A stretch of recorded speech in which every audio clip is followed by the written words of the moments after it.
episode number 2, male vocals. So we're starting out with Bing Crosby. I only have one Bing Crosby right in this section. I'm thinking he must be under easy listening or something because I should have more than one Bing Crosby record. And this one's with Buddy Cole Trio. He helped move cassette tape forward, or reel-to-reel tapes. So he had more than just the music side. He was also doing some of the engineering side of it. And very prolific. I mean, in movies too, but also just a lot of music. He did a lot of music with a lot of different artists, and a fine musician, fine singer. Mac Davis. I used to watch his summer replacement show. They had a TV show back in the late 60s, maybe early 70s, probably early 70s, where he had a lot of good musicians on. And he was very charismatic and played the spoons and just dynamic. I don't know what happened to him. I mean, he did do I Believe in Music, which was a big hit for him.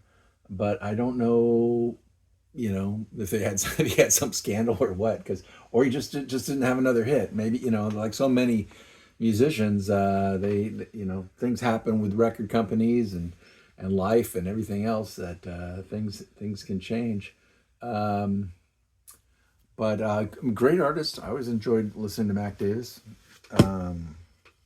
Now we're going into one of those ones that I have a lot of. Sammy Davis Jr. sings What Kind of Fool Am I? Sammy had a long career as well, part of the Rat Pack. And I don't know, I had a little trouble finding some of his records. When I was looking, I mean, it's kind of weird to be looking for Sammy Davis. It seems like I should have just had them. They should have just been there all the time. But at one point I was like, I kind of like Sammy Davis Jr. I think I want to listen to some more Sammy Davis Jr. And I had to go on eBay and look for some of his stuff, just because it wasn't that as much as you would think in the record stores. So here, Jump with Joya. So he sings with Joya. Now Joya, Cheryl.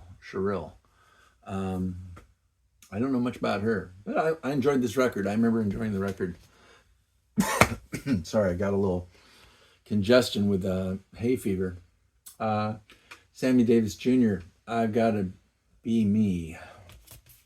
He's definitely being him. I mean, with those necklaces and the wild shirt there, very 60s. Another guy did a lot of that kind of, what do I want to say, I think of Doc Severinsen, but also Buddy Rich was another one that kind of got into wearing pretty wild gear, let's say.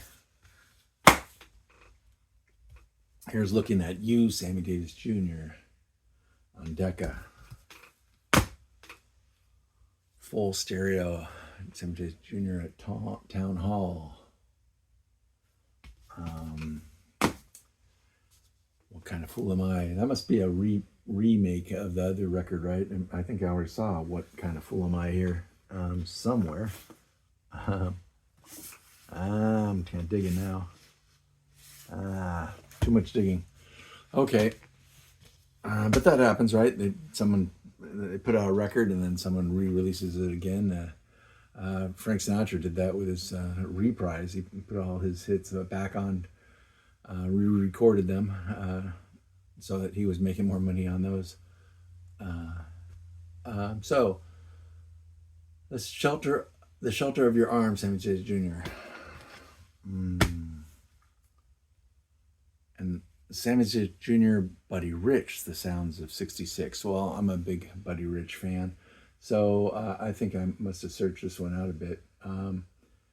But this is Sammy Davis singing with Buddy Rich's band, so that's definitely what I'd call a solid sender. Sammy Davis Jr., the going's great.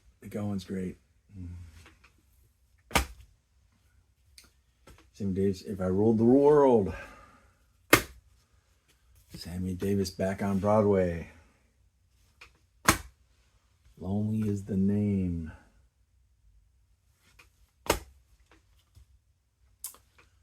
Something for everyone. Well, he's got a group of everyone in there, doesn't he? He's got more everyone on the back.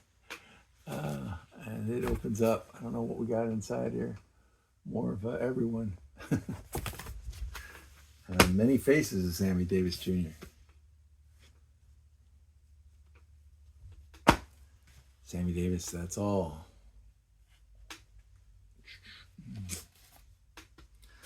So that's the end of episode 2, Male Vocals. Catch you next time.